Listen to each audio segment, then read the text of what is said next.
She threw hot coffee straight at a woman's chest in a crowded Manhattan cafe. Everyone gasped. Everyone stared. But nobody in that room knew what was really happening.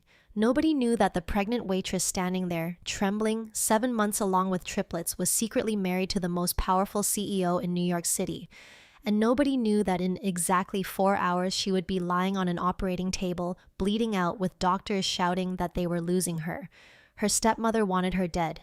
A billionaire rival wanted her destroyed, and the one man who could save her had vanished 6 months ago without a single word. But here is what makes this story different from anything you have heard before. The person who saves Elena is not who you think, and the reason her stepmother spent 20 years torturing her, the real reason, is a secret so devastating it will change everything you thought you knew about this story. I promise you, the reveal near the end is something you will not see coming. Not even close. This is a story about a woman who had every reason to give up and chose to fight instead. Value statement. Before we begin, here is what this story will remind you. The people who try the hardest to break you are almost always the ones who are most afraid of your strength. And real love does not show up when your life is perfect. It shows up when everything is falling apart and stays anyway. If you have ever felt alone, underestimated, or written off by someone who should have protected you, this story is for you. If you are ready, hit that subscribe button right now so you do not miss what happens next. Drop a heart in the comments if you believe that kindness is stronger than cruelty. And if you know someone who needs to hear that it gets better, share this story with them. Sometimes one story at the right moment can change everything. Now let us dive in. She hurled the coffee because she had nothing left to lose. She didn't know that in exactly 4 hours she would be on a deathbed delivering triplets she never planned for a man the entire city feared. And when he walked through that hospital door, every person in the room stopped breathing because no one knew he was her husband. And what he did next made the whole world cry. Welcome back to Beyond Color Stories, where love conquers pain and hearts that were once broken find their forever home. Before we dive in, tell me in the comments where you're listening from today. And stay until the very end, because the twist near the final chapter is something nobody sees coming. Hit that subscribe button, give this story a thumbs up, and let's go. Elena Mitchell had been standing for 6 hours straight. Her ankles were swollen, her lower back screamed with every step. At 7 months pregnant with triplets, she had no business carrying a tray of lattes across a crowded Manhattan cafe. But rent was due on Friday, and the babies didn't care about her exhaustion. They kicked and shifted inside her like they were already fighting for space in a world that hadn't made room for them yet. Whitfield's Cafe sat on the corner of Lexington and 53rd, the kind of upscale coffee shop where a single espresso cost more than Elena made in an hour. The morning rush had settled into a comfortable hum of clinking cups, low conversations, and the steady hiss of the espresso machine. Elena moved between tables with practiced grace, her smile automatic, her feet aching, her mind counting the hours until her shift ended. Her best friend, Rachel Taylor, worked the espresso bar 3 feet away. Her dark blonde hair pulled into a messy bun, her apron dusted with cocoa powder. Rachel glanced at Elena and shook her head. "Girl, you look like you swallowed a beach ball." "3 beach balls. Sit down before you pop." Elena balanced the tray on one hip and managed a tired grin. "If I sit down, I am not getting back up, and rent does not pay itself." Rachel pointed the steam wand at her like a weapon. "You know what else is due? Those babies, like soon due, as in any day now due, as in why are you still standing due?" Elena opened her mouth to respond, but the words died in her throat. The front door of the cafe had just opened, and the woman who walked in carried an atmosphere with her like a weather system, cold, precise, and impossible to ignore. Vivien Marshall was 52 years old and looked exactly like a woman who spent $3,000 a month on maintenance. Her blonde hair was blown out to perfection. Her designer handbag probably cost more than Elena's rent for the entire year. Her heels clicked against the tile floor like a metronome, counting down to something unpleasant. She scanned the room with ice blue eyes until they landed on Elena. The cafe got quieter. Not silent, but the kind of quiet that happens when people sense something about to go wrong. The regulars knew Vivien. They had seen her come in before. They had seen what happened after. Vivien walked directly to Elena, ignoring every other person in the room as if they were furniture, and stopped close enough that Elena could smell her perfume. Something expensive and sharp, like roses dipped in acid. "Still here?" Vivien said, loud enough for the nearest 6 tables to hear. "I thought pregnant women were supposed to rest, but I suppose that requires someone who actually cares about you." "And who would that be, Elena?" "Certainly not the father. Where is he, by the way?" "Oh, that is right. He left." Elena's fingers tightened on the tray. She had practiced this. Therapists called it gray rocking. You don't react. You don't engage. You become boring. You become stone. She tried to step around Vivien. Vivien moved into her path. "Your mother was nothing," Vivien continued, her voice carrying across the cafe with surgical precision. "A nobody who died and left me to clean up her mess. And look at you, pregnant, alone. Waiting tables at 27 years old. You are her exact copy, Elena. A beautiful disaster going absolutely nowhere." The cafe was truly silent now.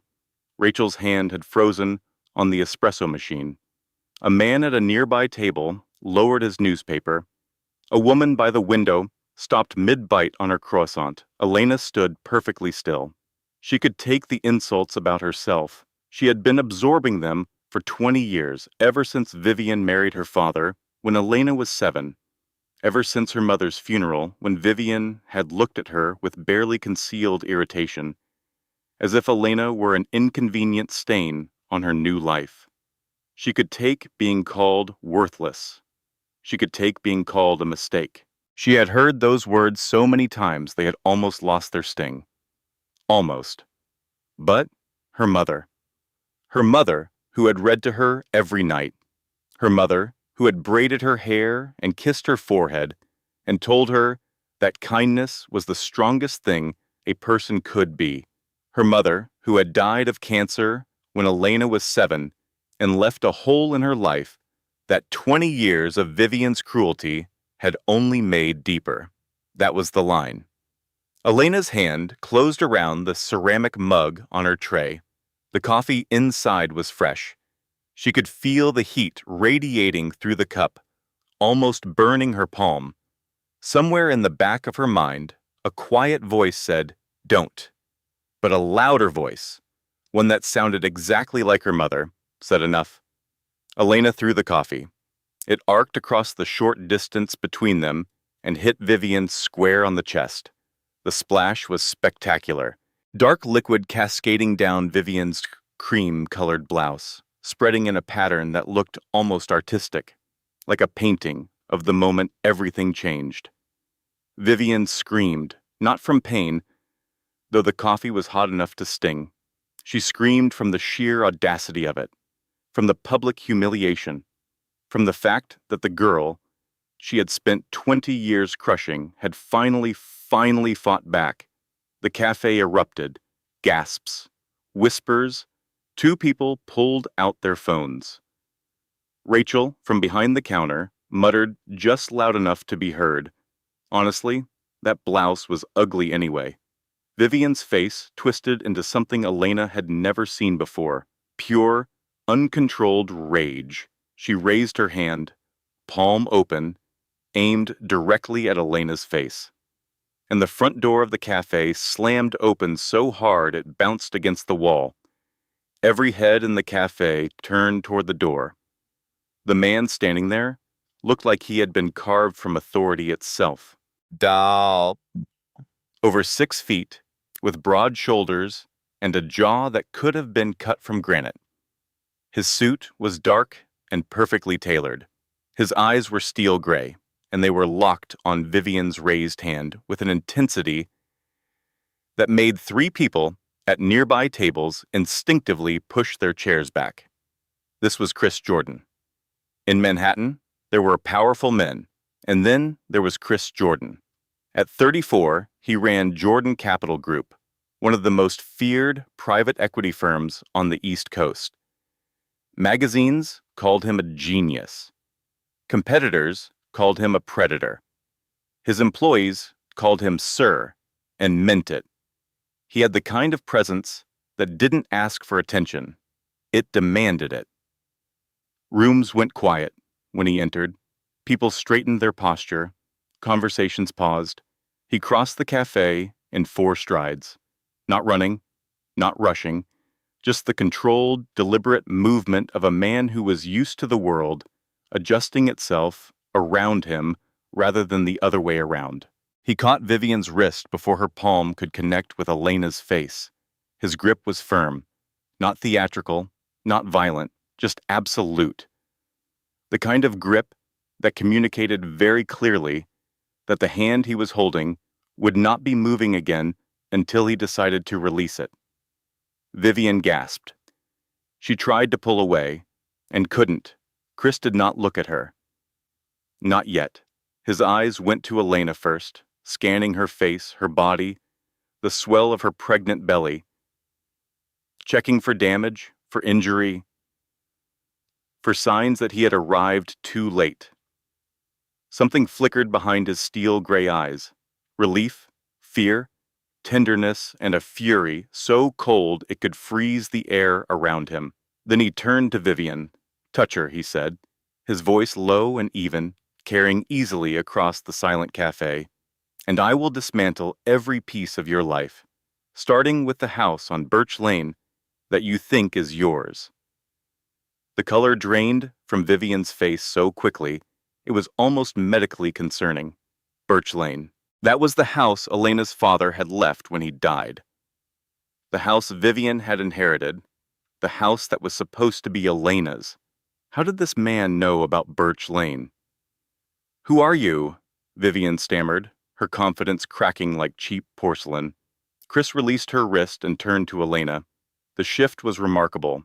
The cold, lethal energy that had been directed at Vivien disappeared in an instant, replaced by something entirely different.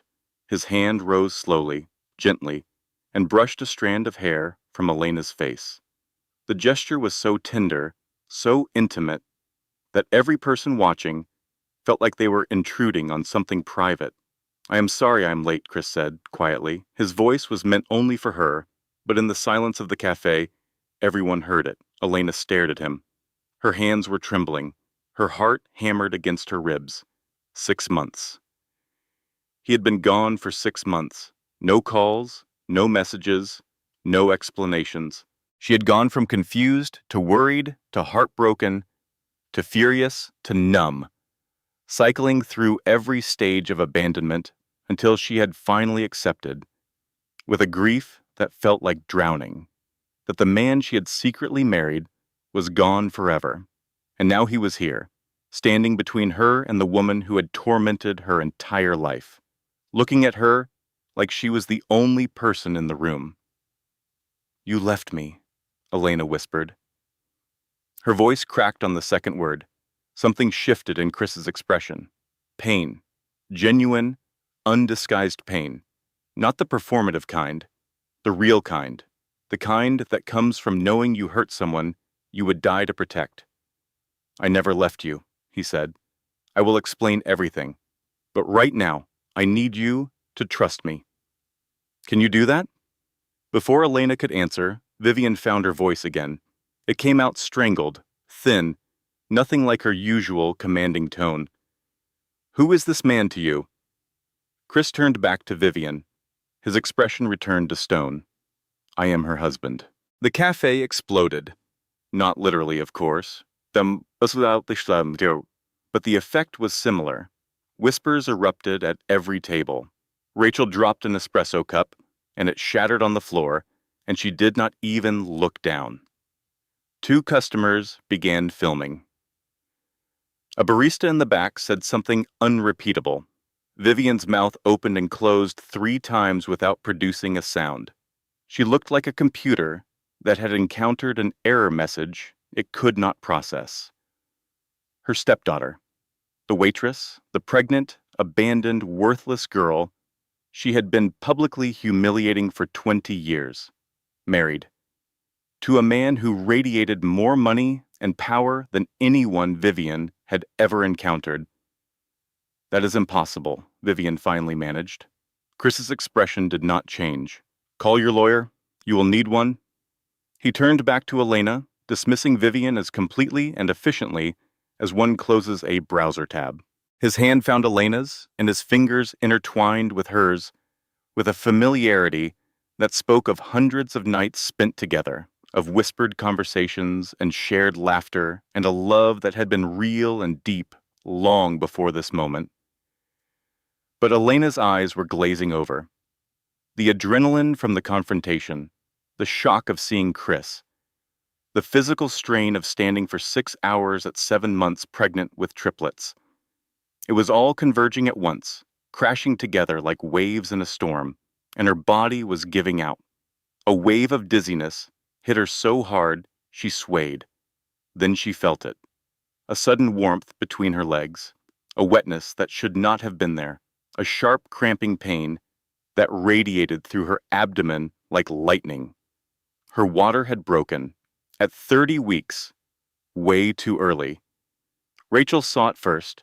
She vaulted over the counter with an athleticism that would have been impressive in any context and grabbed Elena's arm. She is bleeding, Rachel screamed.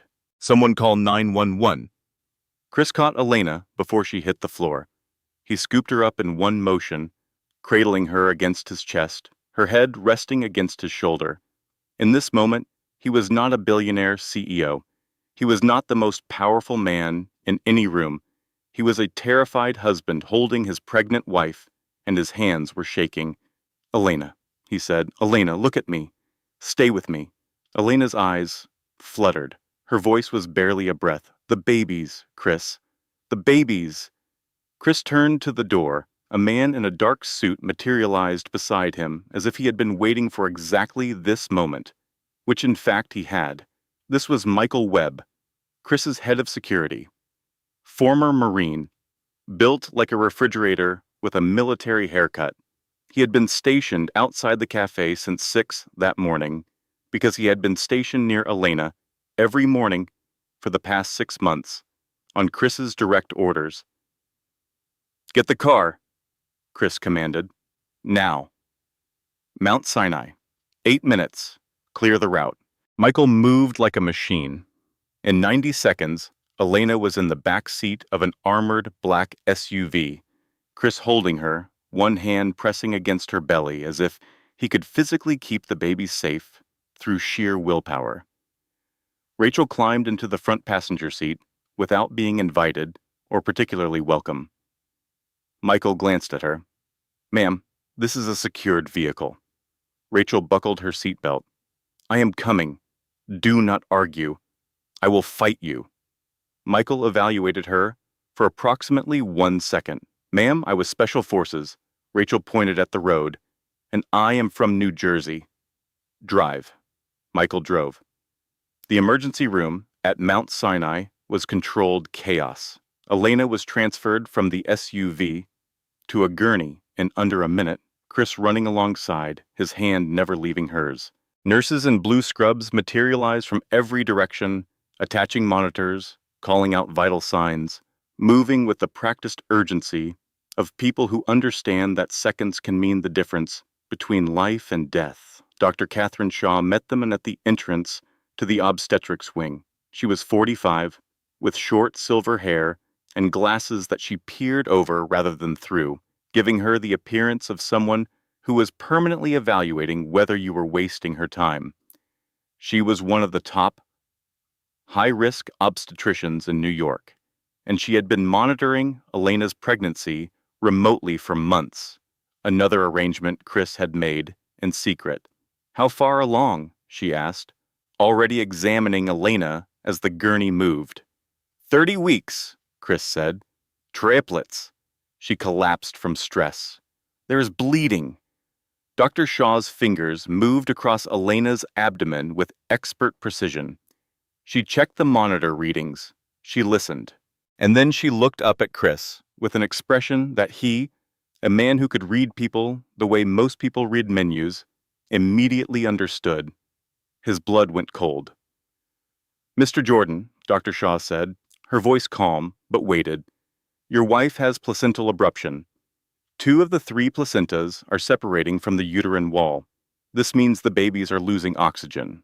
We need to deliver via emergency cesarean section immediately. If we wait, we risk losing all 3 babies." She paused.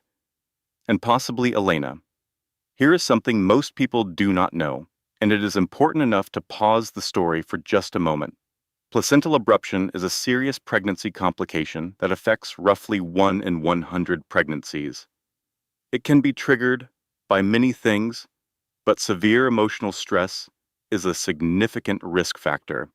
If you or someone you love is pregnant and experiences sudden abdominal pain, bleeding, or contractions that feel wrong, especially after a stressful event, do not wait. Do not drive yourself to the hospital. Call 911 immediately. Minutes matter. Knowing the signs can genuinely save lives." Elena, who had been drifting in and out of consciousness, suddenly gripped Chris's hand with a strength that surprised both of them. "Promise me," she said. Her eyes were wide, glassy with pain and fear. "If it comes down to a choice, save them. Not me." Chris's jaw tightened, his eyes burned. "No. Chris, please, that is not a choice I will ever make, Elena. You fight." "That is not a request." Elena was wheeled through double doors into the operating room. A nurse gently but firmly stopped Chris at the threshold. "Family waits here, sir." Chris stared at the nurse. He stared at the doors. He stared at the space where Elena had just been. And for the first time in his adult life, he stood in a room where his money, his power, his reputation, and his iron will meant absolutely nothing. He could not buy his way past this door. He could not intimidate a scalpel. He could not outmaneuver biology. He was just a man whose wife was dying 20 feet away, and there was nothing he could do but wait. Chris pressed his palms flat against the corridor wall and leaned his forehead against his hands. His breathing was ragged. His shoulders, which always carried the posture of a man in command, trembled. Michael stood 6 feet away, silent, watching. He had served 3 combat tours and seen things that would haunt most people for life, but he had never seen Chris Jordan afraid, until now. "If I lose her," Chris said. The sentence had no ending. It did not need one. "You will not," Michael said. "She is tougher than both of us. And I say that with no disrespect to either of us." In the waiting room, Rachel sat in a plastic chair that was clearly designed by someone who had never actually sat in a chair. She held her phone in both hands, texting updates to no one, because Elena had no one. No family, no parents, no siblings, just Rachel and the babies and the man in the hallway who was falling apart with the quiet intensity of a building collapsing from the inside. 30 minutes passed, an hour, the longest hour of Chris Jordan's life. Then Dr. Shaw emerged through the double doors, pulling off surgical gloves. Chris straightened immediately. Every muscle in his body coiled like a spring. "The first 2 babies are delivered," Dr. Shaw said. "Both boys. They are premature and small, but they are breathing on their own. They have been moved to the neonatal intensive care unit." Chris exhaled, his hands unclenched. "And the third?" Dr. Shaw's expression shifted. The subtle change that only Chris would notice because he had spent his career reading the micro-expressions of people across negotiating tables. "The third baby is a girl. Her heart rate dropped significantly during delivery. She is alive, but she is in critical condition. The next 48 hours will determine whether she stabilizes." Chris nodded. Each nod was mechanical, like a man processing information while actively trying not to fall apart. And Elena? Dr. Shaw met his eyes directly. She is hemorrhaging, Mr. Jordan. We are working to stabilize her. She lost a significant amount of blood during the delivery. I need you to understand that the situation is serious. How serious? I need you to prepare yourself. The words hung in the air between them like a blade suspended on a thread. Chris walked to the nearest chair and sat down. He placed his hands flat on his knees. He stared at the floor. And then, quietly, without dramatic gesture or theatrical collapse, the most powerful man in New York City put his face in his hands and wept. Rachel reached over and placed her hand on his shoulder. She did not say anything. There was nothing to say. Vivien Marshall had not gone home after the cafe. She had gone to her lawyer's office, a cramped, slightly dingy space on the 14th floor of a building that should have been condemned, occupied by a man named Gerald Price, who charged $300 an hour despite the stained carpet and the smell of old tuna sandwiches. Gerald Price was not a good lawyer. He was an available one, the kind of attorney who asked few questions and followed instructions for a premium, which suited Vivien perfectly because the instructions she was about to give were not the kind that good lawyers would accept. Vivien sat across from Gerald's cluttered desk, her coffee-stained blouse still damp, her composure rebuilt with the structural integrity of wet cardboard. She spoke quickly and precisely. She is at Mount Sinai. She is in surgery. If she dies, the trust fund Rebecca left defaults to Elena's next of kin. As her legal stepmother, that is me, but if those babies survive, everything goes to them, and to that husband. Gerald leaned back in his chair. His pen tapped against a yellow legal pad. What trust fund are we talking about? This is where the story requires a piece of history that changes everything. Elena's mother, Rebecca Mitchell, had been a patent lawyer before she got sick. A brilliant one. Before she died, she had quietly established a trust fund for Elena worth $4.2 million. The trust had two activation conditions. It would unlock when Elena turned 28 or when Elena got married, whichever came first. Vivien had known about this trust since the day she married Elena's father. In fact, the trust was the reason she married him, not the man, the money. And when Elena's father died of a heart attack 5 years later, Vivien had inherited the house, the savings, and the role of legal guardian to a 12-year-old girl who was standing between her and $4.2 million. For 16 years, Vivien had systematically sabotaged every aspect of Elena's life. She had isolated her from friends. She had told her she was worthless so many times that Elena had started to believe it. She had interfered with relationships, discouraged ambition, and done everything in her power to ensure that Elena would never get married and never be stable enough to access that trust when she turned 28. It had almost worked. But Elena had met Chris Jordan at a charity gala 8 months ago, and everything Vivien had built began to crumble. Now, sitting in Gerald Price's office, with coffee drying on her blouse, Vivien was desperate. I need those babies declared legally incompetent, she said. I need emergency guardianship, and I need it filed before that husband of hers gets a lawyer to the courthouse. Gerald raised an eyebrow. That is aggressive, even for you. Vivien leaned forward. She is unconscious. She might not wake up, and he abandoned her for 6 months. No contact, no support. On paper, he is an absent father, and she is an incapacitated mother. We file now. We win. Gerald considered this. Then he picked up his pen and started writing. Back at the hospital, 3 hours after the surgery, Dr. Shaw emerged once more. She is stable, she told Chris. We stopped the hemorrhaging. She is unconscious, but her vitals are improving. Chris closed his eyes. His chest expanded with the deepest breath he had taken in hours. "And your daughter?" Dr. Shaw continued. "She is responding to initial treatment. All 3 babies are in the NICU. They are fragile, but they are improving." Chris nodded slowly. The relief that washed through him was so overwhelming it was almost painful, like blood returning to a limb that had gone numb. "Thank you," he said. His voice was hoarse from hours of tension and tears. He walked into Elena's room.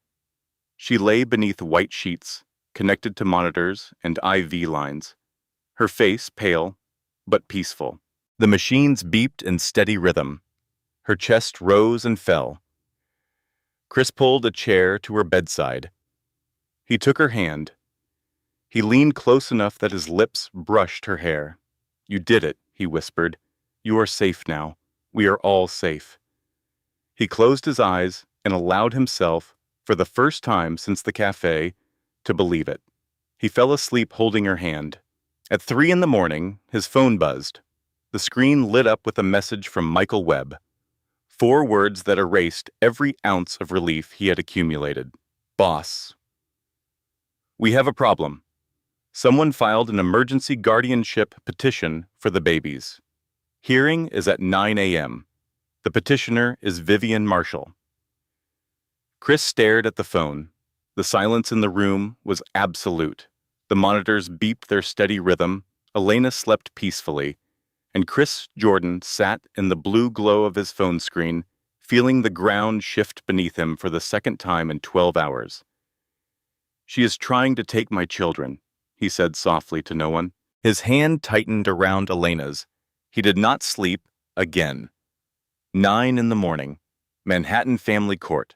Chris had slept for approximately 90 minutes in the past 36 hours. He did not look like it. He looked like a man who had been carved from cold marble and dressed in a $12,000 suit. His jaw was set. His eyes were clear and calculating.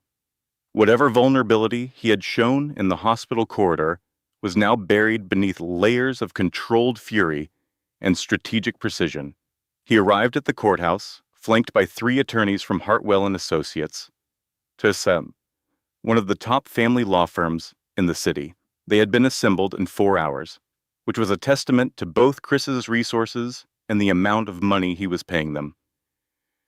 Vivien was already seated at the opposing table, Gerald Price beside her. She had changed clothes, fixed her makeup, and adopted an expression of practiced maternal concern that made Chris's stomach turn.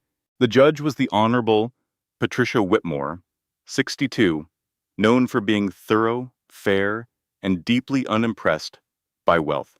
Chris's lawyers had briefed him on this. Money would not win this room. Evidence would. Gerald Price stood first. "Your Honor, my client, Vivien Marshall, has been the primary caregiver of Elena Mitchell since she was 7 years old." Mrs. Marshall raised Elena after the tragic death of her mother. "She is here today because she is deeply concerned about the welfare of her grandchildren." "They are not her grandchildren," Chris said from his seat. The judge looked at him. "Mr. Jordan, you will have your opportunity to speak." Gerald continued. "Your Honor, we have evidence that Mr. Jordan abandoned his pregnant wife for 6 months without any contact or financial support. He disappeared entirely, leaving Elena alone, financially struggling, and medically vulnerable. We are requesting temporary emergency guardianship to ensure these children are protected while the court evaluates the fitness of both parents." The courtroom murmured. Chris's lead attorney, a sharp-featured woman named Patricia Collins, stood to respond. But the judge held up her hand. "I want to hear from Mr. Jordan directly." Chris stood. He buttoned his jacket, a gesture so automatic it was almost unconscious, and walked to the front of the room. "6 months ago," he began, his voice steady and measured, "I received a credible death threat, not against me, against my wife. A business rival named David Ashford made it explicitly clear that anyone close to me would be targeted. I consulted with federal law enforcement and was advised to eliminate any visible connection to Elena in order to protect her. He paused. I made the hardest decision of my life. I cut contact entirely, but I did not abandon her. My head of security, Michael Webb, was assigned to monitor her safety every single day. I have 6 months of daily surveillance reports, security assessments, and financial records showing that every one of Elena's medical bills, rent payments, and living expenses was covered through an anonymous trust. I also have documented correspondence with the FBI confirming the nature of the threat and the protective measures I implemented. He looked directly at Vivien. I did not abandon my wife, Your Honor. I was trying to save her life, and I will spend the rest of mine making up for the pain that decision caused her. Gerald Price recovered quickly. He presented bank records showing Vivien as Elena's long-term guardian. Character witnesses, neighbors who described Vivien as a caring, involved parent. The portrait he painted was careful and calculated, and if you did not know Vivien Marshall personally, you might almost believe it. The judge listened to both sides. She removed her glasses, cleaned them, and put them back on. I am ordering a 72-hour continuance, she said. Child Protective Services will conduct home evaluations of both parties. The children will remain in hospital care under medical supervision until this court reconvenes. Court adjourned. Chris walked out of the courtroom and made 3 phone calls in rapid succession. His legal team would spend the next 72 hours compiling the most comprehensive custody filing the Manhattan family court system had ever seen. He believed he had control of the situation. He believed that with enough evidence, enough resources, enough legal firepower, he could bury Vivien's case so completely it would never resurface. He was wrong. That evening, Elena woke up. Her eyes opened slowly, adjusting to the fluorescent hospital lights. She saw Chris first. He was sitting beside her bed, still in his suit, his tie loosened, dark circles under his eyes. He looked like a man who had aged 5 years in 2 days. "Chris," she said. Her voice was rough, barely more than a whisper. "The babies." Chris took her hand. "They are alive, Elena. All 3. 2 boys and a girl. They are in the NICU. They are small, but they are fighters." Elena's face crumpled with relief. Tears streamed down her temples and into her hair. She pressed Chris's hand against her cheek. Then her expression changed. "I heard voices," she said slowly. "While I was under, I heard Vivien." Chris's jaw tightened. "What did she do?" Elena asked. He told her. Carefully, directly, honestly, the guardianship petition, the hearing, the 72-hour window. Elena listened. She watched Chris's face as he spoke. And when he finished, something shifted behind her eyes, something hard and bright and entirely new. "She is not taking my children," Elena said. This was the moment. Not the coffee throw, not Chris's arrival. This. This was the moment Elena Mitchell stopped being a victim and started being a force. She pushed herself upright despite the pain. She asked to see the legal filings. She asked Chris to call his lawyers. She asked Rachel to bring her laptop. Rachel, who had been sleeping in a chair in the corner and looked roughly like a raccoon that had been through a car wash, blinked awake. "Babe, you literally just came back from the dead. And now I have 3 reasons to stay alive and fight," Elena said. "Laptop. Now." While Chris and Elena were building their defense, a meeting was taking place in an underground parking garage on the west side of Manhattan. The fluorescent lights buzzed overhead, casting harsh shadows across the concrete. A black Mercedes sat in the far corner, engine off, windows tinted. A man leaned against the hood, checking his watch with the impatience of someone who valued his time at roughly $4,000 per minute. David Ashford was 50 years old, silver-haired, and expensively maintained. He had the kind of face that looked trustworthy on magazine covers, the kind of smile that made investors feel safe, and the kind of mind that had built a $3 billion company on a foundation of stolen intellectual property and strategic betrayal. 2 years earlier, he had been Chris Jordan's business partner. They had built a joint venture together. And then, in a single coordinated weekend, Ashford had transferred $80 million in shared assets to offshore accounts, dissolved the partnership through a legal loophole, and walked away clean. The business world had called it a disagreement. Chris called it theft. And he had spent 2 years quietly, methodically, building a case to destroy Ashford in return. But Ashford had moved first. The death threats against Elena had come from him. He had calculated, correctly, that threatening Chris's personal life would distract him from the corporate battle. What he had not calculated was that Chris would go silent for 6 months, regroup, and come back with his family intact and his focus sharpened to a lethal point. Now Ashford needed a new strategy, and Vivien Marshall had just provided one. "Mrs. Marshall," Ashford said as Vivien emerged from a taxi and walked across the parking garage, her heels echoing in the empty space. "I believe we share a common interest." Vivien regarded him with suspicion. "Who are you? Someone who wants Chris Jordan destroyed as much as you want those children?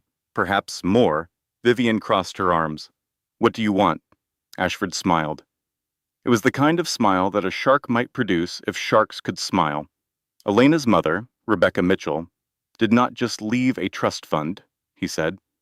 She left documents. Before she died, she was a patent lawyer. A very good one. She had assembled evidence proving that my father built Ashford Industries on stolen technology.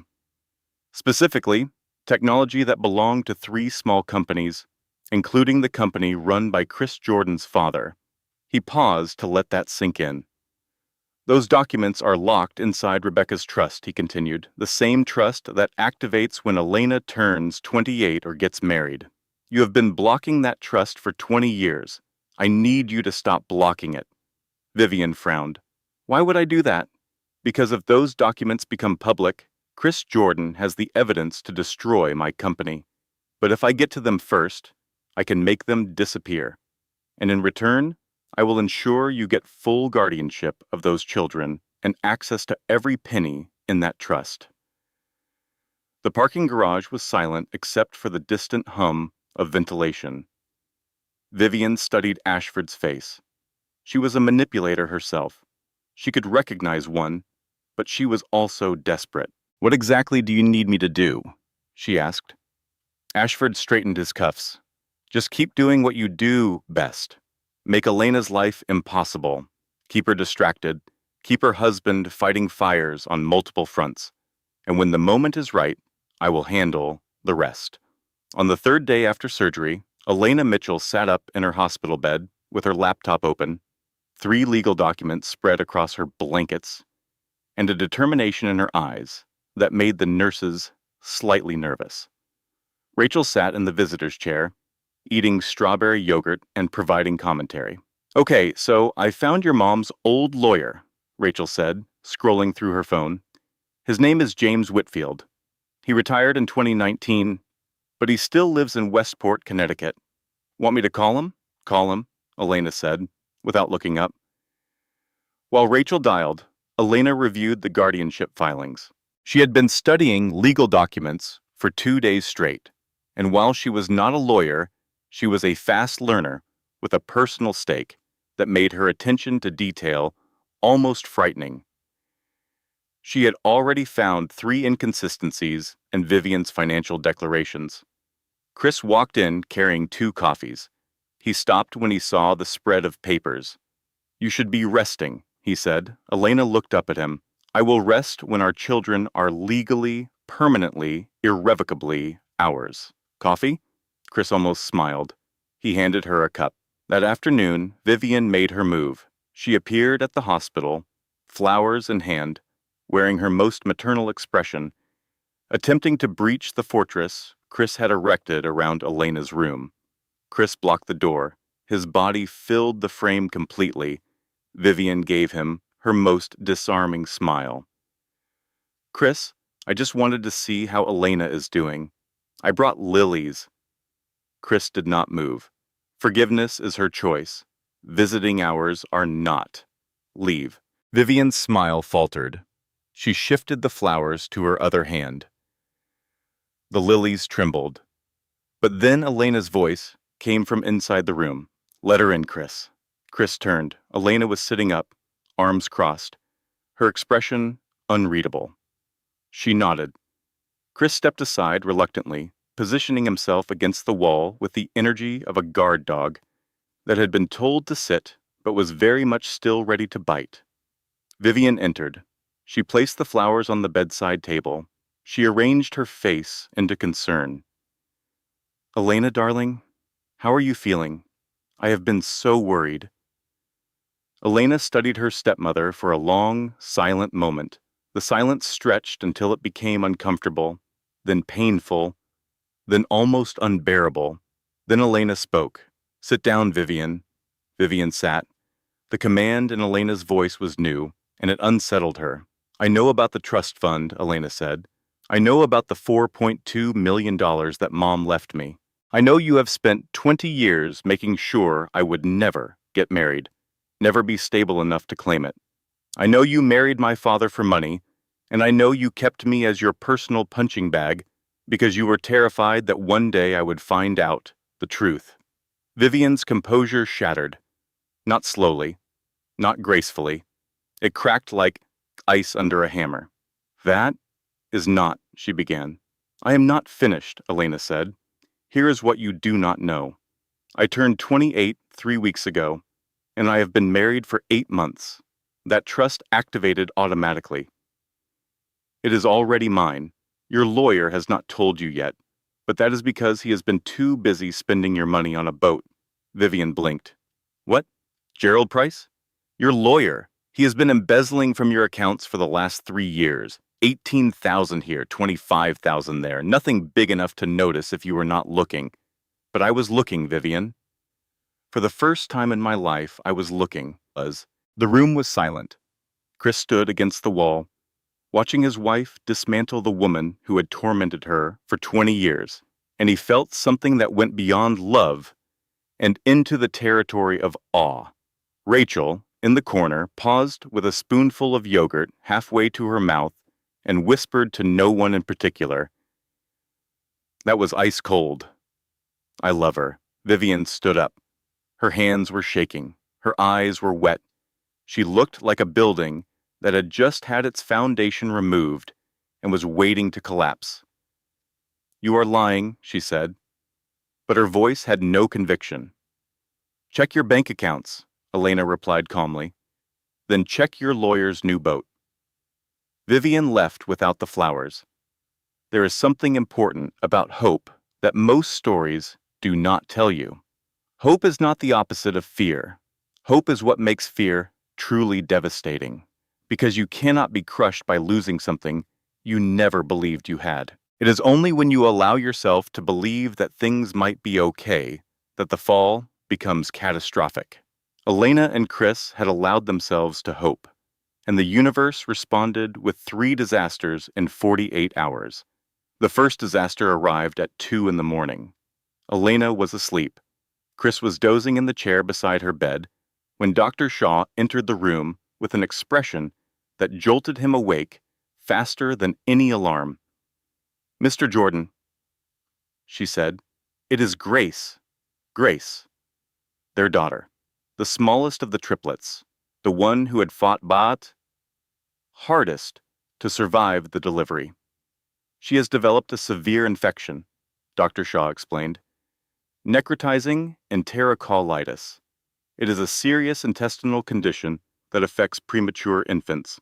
She needs emergency surgery. Chris's hands went cold. What are the odds? Dr. Shaw did not sugarcoat it. 60% survival with surgery. Without surgery, significantly less. Elena woke during the conversation. She heard enough.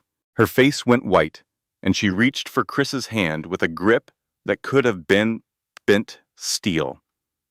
"Do the surgery," Elena said. "Whatever it takes, whatever it costs. Save my daughter." Dr. Shaw nodded. She left to prep the surgical team. Elena and Chris sat in the dark hospital room, holding hands, listening to the monitors beep, and praying in their own separate ways for the life of a baby girl who weighed less than 3 pounds and had already survived more than most people face in a lifetime. The second disaster arrived 12 hours later on a television screen. Elena was eating lunch, or trying to, when Rachel burst into the room holding her phone with an expression that combined fury and panic in equal measure. "Do not turn on the TV," Rachel said, which, of course, meant Elena immediately turned on the TV, the screen filled with a news anchor's practiced concern. "Breaking news this afternoon. Newly surfaced video appears to show billionaire CEO Chris Jordan in an intimate encounter with an unidentified woman during his 6-month absence from his pregnant wife." The video played. It was grainy but clear enough. A man who looked like Chris, a woman in a hotel lobby, a hand on her waist, an embrace that lasted too long. Elena's fork clattered against the tray. Chris walked in 30 seconds later and immediately understood what had happened by the expression on Elena's face. "It is not real," he said immediately. "Ashford fabricated it. It is a deep fake." Elena stared at the screen. Then she stared at Chris. Her eyes were not angry. They were something worse.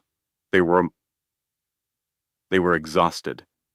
The kind of exhaustion that comes from wanting desperately to trust someone and being given reason after reason to doubt. "You disappeared for 6 months, Chris," she said. 6 months. No calls, no letters, not even a message through Michael. "You left me pregnant and alone, and I had to figure out every single day how to survive without you. And now there is a video. Elena, I need you to leave the room," she said. "I need to think." Chris stood very still.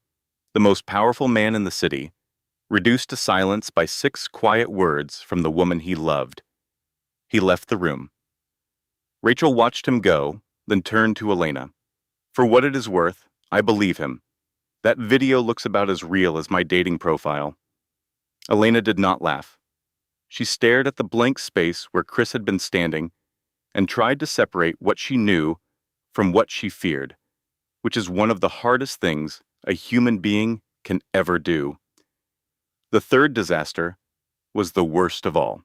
It arrived in the form of a woman with a clipboard and a badge from Child Protective Services, accompanied by a police officer. Vivien, cornered, desperate, and stripped of every weapon except malice, had filed an anonymous report claiming Elena had been using controlled substances during her pregnancy. The report included fabricated medical records that Gerald Price had obtained through a contact at a private clinic. The CPS investigator was professional and sympathetic. "I am sorry, Mrs. Jordan. We are required to follow up on every report. Until we can verify the claim is unfounded, we need to restrict your unsupervised access to the neonatal unit." Elena stood in the hallway outside the NICU, separated from her babies by a glass wall and a bureaucratic order. She could see them. The 2 boys, James and Thomas, sleeping peacefully in their incubators. And Grace's empty spot, because Grace was still in surgery, fighting for her life somewhere deeper in the hospital. Elena could not touch them, could not hold them, could not whisper to them that their mother was right here, that she would never leave, that everything would be okay. She slid down the wall until she was sitting on the cold hospital floor. Rachel sat beside her. "She took everything," Elena said. Her voice was small and broken in a way it had not been since she was 7 years old, standing at her mother's funeral. My mother, my childhood, my money, my dignity, and now my babies. She is taking my babies, Rachel. Rachel put her arm around Elena's shoulders and held her while she cried. Then Rachel spoke, and her voice was fierce in a way that Elena had never heard before. No, she is not, because you are Elena Mitchell Jordan, and I have watched you survive things that would have ended anyone else. You survived Vivien for 20 years. You survived being alone and pregnant. You survived dying on an operating table. So you cry tonight. You cry as long as you need to. And tomorrow, we destroy that woman's case, legally, with receipts, and with the fury of a mother who has been separated from her children. Elena wiped her eyes. She looked at Rachel. Tomorrow, she repeated. Tomorrow, Rachel confirmed. The emergency hearing was convened 3 days later. Elena arrived in a wheelchair pushed by Chris, who walked beside her with the contained energy of a man who had spent 72 hours assembling the most devastating legal case of his life. He had not slept more than 6 hours total. He had consumed enough coffee to power a small city, and he had the look in his eyes that his business rivals knew meant someone's world was about to end. But the real weapon in the room was not Chris. It was Elena. She wore a simple blue dress. Her hair was pulled back. She was thin, pale, and visibly recovering from major surgery. And she radiated a quiet, unmistakable power that made every person in the courtroom pay attention. Judge Whitmore opened the session. I understand there are new filings from both parties. Counselor, proceed. Chris's attorney stood. Your Honor, we are presenting evidence in 3 categories. First, documentation proving the CPS report filed against Elena Jordan was fabricated, including forensic analysis of the medical records used in the complaint and sworn statements from Elena's physicians confirming she has never used any controlled substances. Second, financial records proving that Vivien Marshall's attorney, Gerald Price, has been embezzling from his own client. Third, classified security documents from the FBI confirming that the death threats against Elena Jordan were issued by David Ashford and that Chris Jordan's 6-month absence was a protective measure coordinated with federal law enforcement. The judge reviewed the documents. Gerald Price shifted uncomfortably in his seat. Vivien stared straight ahead, her jaw tight. But Gerald had one more card to play. Your Honor, he said, standing with a confidence that was approximately 90% manufactured. We have obtained independent DNA analysis of the 3 Jordan children. The results indicate that Chris Jordan is not the biological father. The courtroom erupted. Whispers, gasps. A reporter in the gallery began typing furiously. Chris went very still. Elena's hand tightened on the arm of her wheelchair. But she did not gasp. She did not cry. She did not look at Chris with panic or at Vivien with hatred. She looked at the judge. Your Honor, Elena said. Her voice was calm and clear. May I respond? Judge Whitmore studied her for a moment, then nodded. Go ahead, Mrs. Jordan. Elena straightened in her wheelchair. 3 days ago, I requested an independent DNA test through Dr. Catherine Shaw at Mount Sinai Hospital. I did this because I knew, based on Vivien's pattern of behavior, that she would attempt to challenge paternity. The test was conducted by the hospital's genetics laboratory, sealed, verified, and logged in the hospital's official records. I would like those results entered into evidence. The courtroom was so quiet you could hear the ventilation system humming. The sealed envelope was opened. The results were read aloud. 100% paternity match. All 3 children. Chris Jordan is the biological father. Elena looked directly at Gerald Price. Your client submitted fabricated DNA results to a family court, she said. I believe that constitutes fraud upon the court, evidence tampering, and potentially criminal conspiracy. I am not a lawyer, but I am confident yours will need one. Gerald Price's face went through several colors in rapid succession, none of them healthy. The judge removed her glasses. She cleaned them. She put them back on.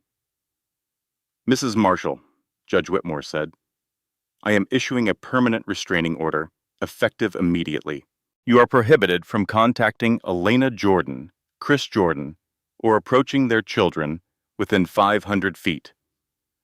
I am also referring this matter to the district attorney for potential criminal charges, including filing false reports, fraud, and conspiracy.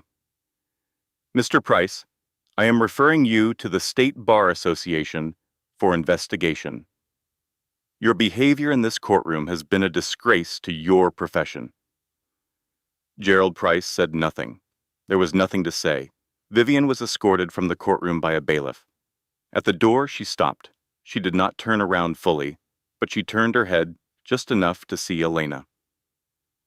Your mother, Vivien said. Her voice was barely a whisper, cracked with something that might have been regret or might have been defeat. She would have been proud of you. Elena watched Vivien disappear through the courthouse doors. She did not respond, but her eyes glistened. Chris knelt beside her wheelchair. He took her hand. You were extraordinary, he said. Elena looked at him. I learned from the best, she paused. And I mean Rachel. She has been coaching me for 3 days. From across the courtroom, Rachel gave a thumbs up. That evening, the CPS restriction was lifted. Elena walked into the NICU under her own power, Chris beside her, and for the first time in days, she held her sons. James, the bigger of the two boys, immediately grabbed her finger and did not let go. Thomas yawned, stretched, and went back to sleep, apparently unimpressed by the entire ordeal. And Grace, tiny Grace, who had survived surgery 2 days earlier and was breathing on her own for the first time, was placed gently against Elena's chest, where her tiny heartbeat synchronized with her mother's, and Elena wept with a joy so pure and overwhelming that even Michael Webb, standing guard at the door, had to turn away and clear his throat several times 6 months later. The wedding was held at a vineyard in Napa Valley on a Saturday in October, when the vines had turned gold and the afternoon light slanted across the hills like something borrowed from a painting. It was not technically a wedding. Chris and Elena were already married, but the first ceremony had been a hurried affair at a courthouse with a judge who seemed annoyed to be working on a Friday, and Michael Webb as the only witness. This ceremony was the one they deserved, the one they had earned. 50 guests, close friends, trusted colleagues, and the small number of people who had stood by them through everything. No press, no cameras, except the photographer Chris had hired. No uninvited guests. Michael Webb had seen to that personally, and given that Michael was the kind of man who could detect a photographer at 300 yards, the privacy was absolute. Elena walked down the aisle in a simple white dress. Nothing extravagant, nothing that screamed wealth or status, just a beautiful dress on a beautiful woman who had survived more in 28 years than most people face in a lifetime. She held the hands of James and Thomas, who toddled beside her with the uncertain, determined steps of babies who had recently discovered that walking was an option and were deeply committed to the concept despite limited execution. Rachel walked behind them, carrying Grace, who was healthy, chubby, and wearing a tiny flower crown made of white roses and baby's breath. Grace had her mother's dark hair and her father's steel gray eyes, and she regarded the world with an expression of calm assessment that was so much like Chris, it made everyone who noticed it smile. Rachel leaned down and whispered to Grace, "Your mother is about to make your father cry in front of 50 people. Watch closely. This is important. Chris stood at the altar. He wore a dark suit. His hands were clasped in front of him. His jaw was set. He looked exactly like the powerful, controlled, unshakable man the world knew him to be. And then he saw Elena. The control cracked, not dramatically, not with sobs or theatrical gestures. His eyes simply filled, and 2 tears traced down his cheeks, and he did not wipe them away. He let them fall because he had learned, over the past year, that strength was not the absence of vulnerability. It was the willingness to show it to the people who mattered. Elena reached the altar. Their eyes met, and in that look was everything. The coffee in the cafe, the hospital, the courtroom, the 3 a.m. feedings and the sleepless nights. And the first time Grace laughed, and the first time the boys said something that might have been dada, and the quiet evenings when they sat together and said nothing at all because nothing needed to be said. Chris took the microphone. Years ago, he began, a faint smile tugging at his lips. She threw coffee at a woman who had it coming. Today she fills my life with warmth. I spent 6 months trying to protect her from the world, but she did not need my protection. She needed a partner, someone who would stand beside her, not in front of her. I forgot that. I will not forget again. Elena, you are my home. You have always been my home. Elena took the microphone. Her hands were steady. You told me to stay with you, she said. Today I am telling you, I am not going anywhere. Not because I need you to save me, but because every fight is better with you beside me. And because our daughter inherited your stubborn jaw, and I am going to need serious backup when she is a teenager. Laughter rippled through the guests. I love you, Elena said. All of you. This family is everything I never dared to dream I could have. They kissed. The boys clapped with uncoordinated enthusiasm. Grace reached up and grabbed Chris's nose with surprising grip strength, and he laughed. A real laugh. Open, unguarded, full. The kind of laugh that the business world would have paid good money to see because it proved that the fearsome Chris Jordan was, underneath everything, just a man who loved his family. That evening, after the ceremony, after the dinner, after Rachel's toast, which was equal parts heartfelt and inappropriate, after Michael was caught on camera, slow dancing with the event planner, and would deny it for the rest of his life, Elena found herself alone in the guest cottage. Chris was putting the triplets to bed, a process that involved 3 separate cribs, 2 lullabies, 1 stuffed elephant that Thomas absolutely refused to sleep without, and approximately 45 minutes of negotiation with human beings who did not yet understand language but were excellent at communicating displeasure. Elena sat on the edge of the bed and opened the box of her mother's trust documents. She had been organizing them for weeks now that the trust was settled and the legal battles were over. Most of it was financial paperwork, account numbers, investment records, the dry, dense language of estate planning. But at the bottom of the box was an envelope she had not opened. It was sealed with wax, old-fashioned, the way her mother used to seal birthday cards. On the front, in Rebecca Mitchell's handwriting, were 7 words. For Elena, open when you become a mother. Elena's hands trembled as she broke the seal. Inside was a single sheet of paper written in the careful, elegant penmanship that Elena remembered from childhood, from grocery lists and permission slips and the notes her mother used to tuck into her lunchbox. My dearest Elena, if you are reading this, then I was right about 2 things. First, that Vivien would try to take everything from you. And second, that you would be strong enough to get it back. Elena's vision blurred with tears. She blinked them away and kept reading.